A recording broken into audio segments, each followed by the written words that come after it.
Two presidents shared one stage, and within seconds, one of them suffered a meltdown so unbelievable the internet nearly broke watching it. Millions tuned in that night expecting updates on disaster relief, compassion, unity, leadership. Instead, they watched a moment that would hijack the broadcast and explode across the entire country before the show even ended. Barack Obama stood at the podium inside McCormack Place in Chicago, sleeves rolled, voice calm, grounding the room with a story about a firefighter from Biloxi who hadn't slept in 2 days. The hall was packed with survivors, first responders, volunteers, people who knew hardship better than headlines. And as Obama spoke, the audience listened, leaning in, drawn to the quiet strength in his voice. But there was tension around the edges of the stage. Crew members whispered urgently. The host kept checking his phone. Even Obama's eyes flicked toward the wings once, sensing something was off. Then it happened. A coordinator stepped up, whispered something to Obama, and walked off quickly. The energy shifted. The crowd felt it. Moments later, a door near the side of the stage opened. The host clearly panicked, clearing his throat into the mic. Ladies and gentlemen, we have a special arrival." And then Donald Trump walked out, unannounced, unscheduled, and absolutely sure the room would revolve around him. Some clapped, many didn't. Obama stepped aside gracefully, giving Trump room at the podium. The two men exchanged a brief look, not hostile, just the unspoken acknowledgement that the night's script had just been torn up. We don't target certain groups of people based on what they look like or how they pray. We are Americans. We're supposed to stand up to bullies, not follow them.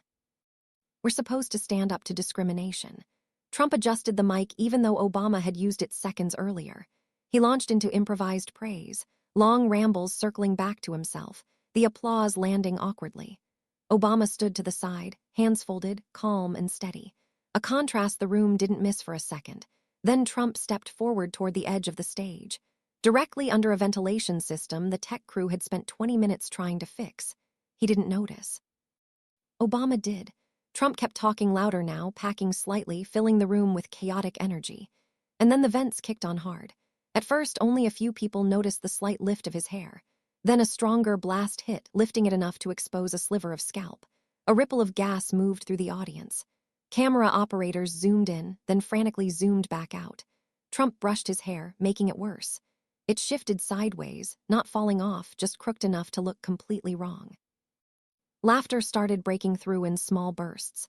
People bit their lips, leaned into their seats, shoulders shaking. Technicians backstage panic.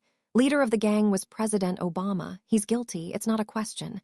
You know, I like to say, let's give it time, it's there. He's guilty, this was treason. This was every word you can think of.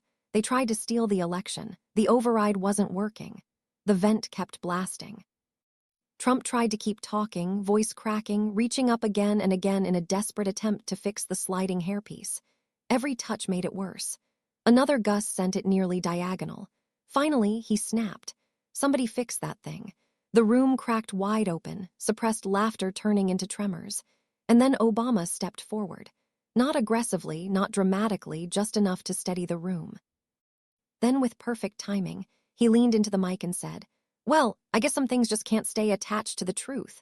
For half a second, silence. Then the hall exploded. Laughter rolled through the room in a way no one could stop. Volunteers doubling over. First responders wiping tears from their eyes. Even camera crews shaking behind their equipment. I think foreign observers are troubled by some of the rhetoric that's been taking place in these Republican primaries and Republican debates. I don't think it's restricted, by the way, to Mr. Trump. I mean, I find it interesting that everybody's focused on Trump primarily just because he says in more interesting ways what the other candidates are saying as well. Trump froze, red-faced, speechless, his hairpiece tilting like a flag in a storm. Obama didn't smirk, didn't gloat.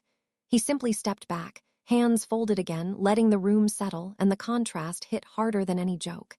The event moved on. Survivor stories resume. Obama listened closely, grounding the moment again. Trump hovered on the sidelines, adjusting his hair over and over, glancing at cameras, struggling to reclaim control. But across the hall, phones began lighting up.